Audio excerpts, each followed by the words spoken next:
Okay, this is the setup part of utility clash. So what we're going to do is we're going to do the premise here is we've got two different utilities. We've got one here and one here, and that's these here. So I've got two different utility types. I've got a stormwater drain and a fiber optic cable. This is the fiber optic cable. And this is the, if it gives me some information, there we go. That's the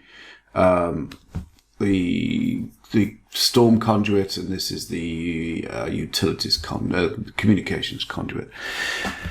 So what I'd like to do is do an envelope on here and an envelope on here. And just for fun, I've stuck in a great big bit of concrete in the middle of the road here, which we want to clash against. And as you can see at the moment, things do not clash with that item. So if I look at it from underneath, you can see both of these utilities are missing this concrete block. However, we can fix this by putting in a clearance. So I want to say, you know, within a certain distance of this and within a certain distance of this. That's what I'd like to do. So let's go to the stormwater one first, and we're just going to go to its properties, and we're going to turn on a facility called trenching. So what does trenching do? Well, let's turn it on and see. What this is going to do, it's going to apply to that item, let's just refresh our view here, to that item a template. So what in effect it is doing in here, and again this is all technical but worthwhile knowing. So this was a stormwater circular concrete pipe. You can see in here that it is applying to this a trench envelope. Okay, that's a template on top of the pipe. So if we were to go and have a look at the template library that I'm using, let's just drag that into this view.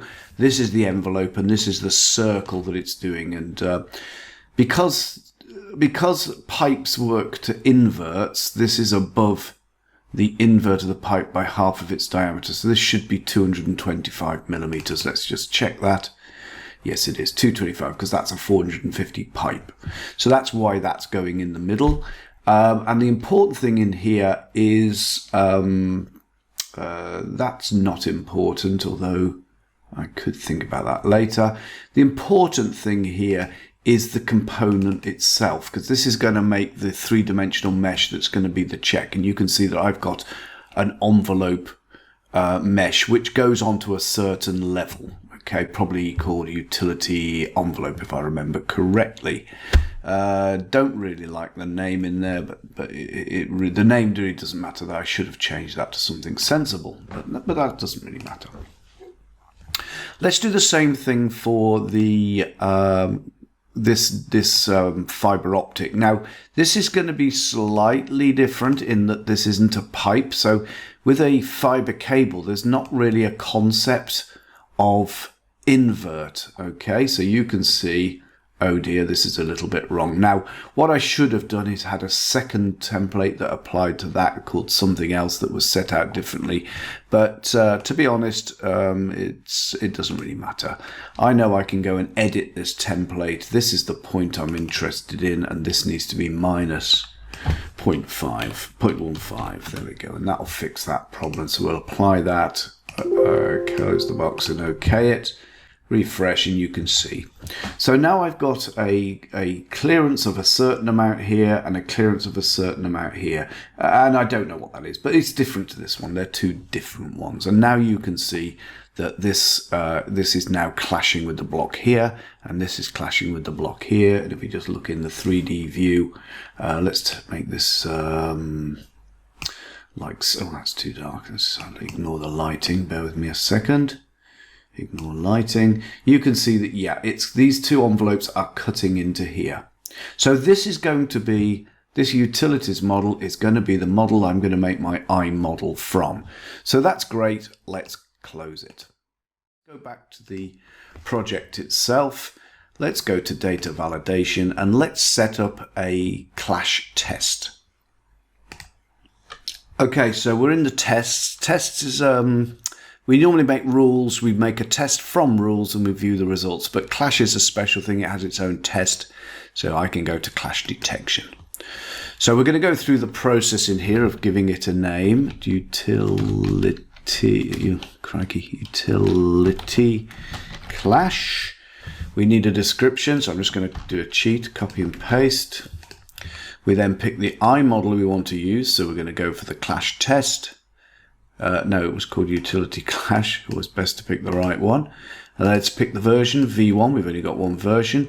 And now it's reading through these to find all the models and categories. Now, do remember that I've got all of my items in one file, but they can be in different files. And, you know, we could say I'd like to check this against that, this model against that. But, you know, we have what we have. So I don't really need to filter this. I'm sure I can find this. So somewhere in here is concrete. So we'll make that set A. And then somewhere in here should be utility envelope, which it is, which I'll make set B. So we are going to do a clash one against the other. Now, just want you to pay attention to this little bit. We only have a set A and set B. Each has their own clearance, but we can't make a set C. So one utility pipe, another utility pipe with different clearances. That's why I've modeled the soft clash, if you like, if you want to call it a soft clash. Don't need to do suppress touching, but I can leave it on. That's to do with, imagine a pipe elbow that you put on the end of a pipe. Well, they're going to touch, but it's an allowable clash. Okay. So let's create this. And again, it'll take a minute or so just to go through and work this out. It's normally a bit quicker than this, but it's going a little slow today. So I'll just quickly put that on pause.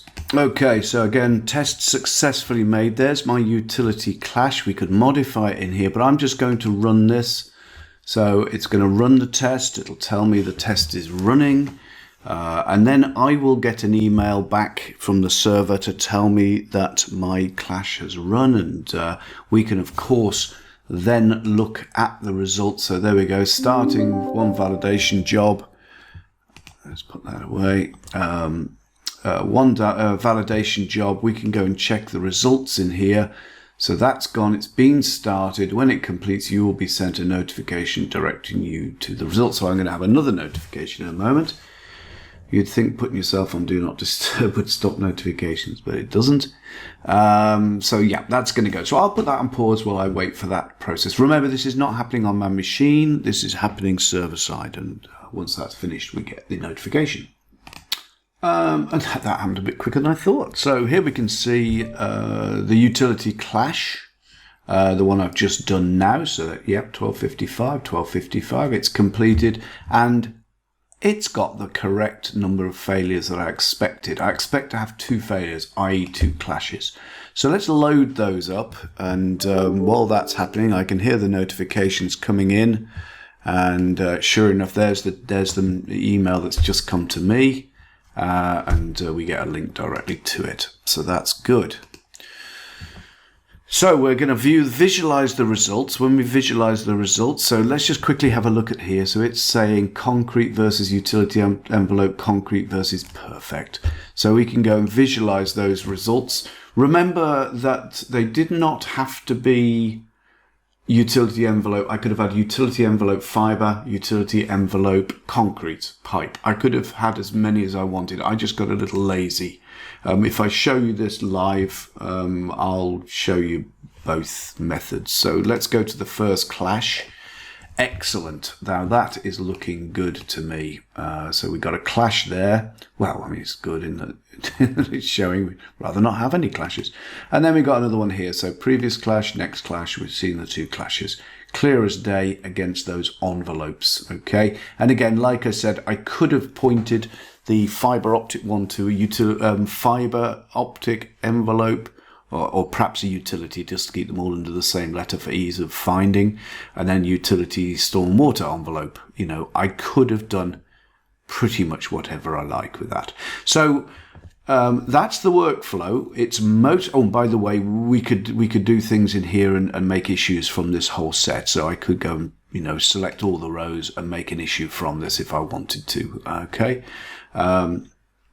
Which would then help us with solving those issues, either getting rid of this stupid concrete block that's in the middle of the road, or indeed moving the manholes or bending the cave fibre optic. We can put a curve in that perhaps.